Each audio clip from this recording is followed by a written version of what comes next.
శ్రీరం తిరుపతి స్వరూపగారుల ఏకైక పుత్రుడు చిరంజీవి అనిల్ కుమార్, అష్టాల తిరుపతి స్వరూపగారుల ఏకైక పుత్రుగా చిరంజీవి లక్ష్మీ సౌభాగ్యమతి ఎన్నకిచ్చి మానవుడు మెదపుత్ర బ్రాహ్మణోత్తపై వయసు ముగింతో నిర్ణయించబడినది.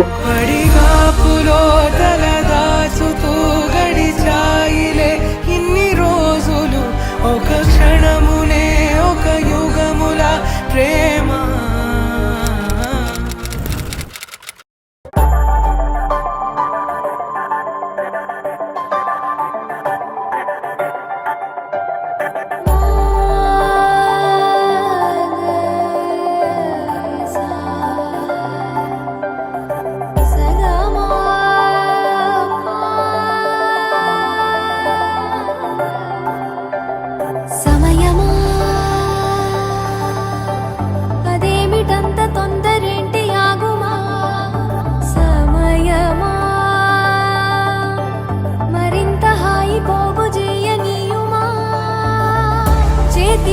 చేతులేసుకున్న చోటులోన చూపుతోటి చూపులల్లుకున్న దారిలోన శ్వాసలోకి శ్వాస చేరుకున్న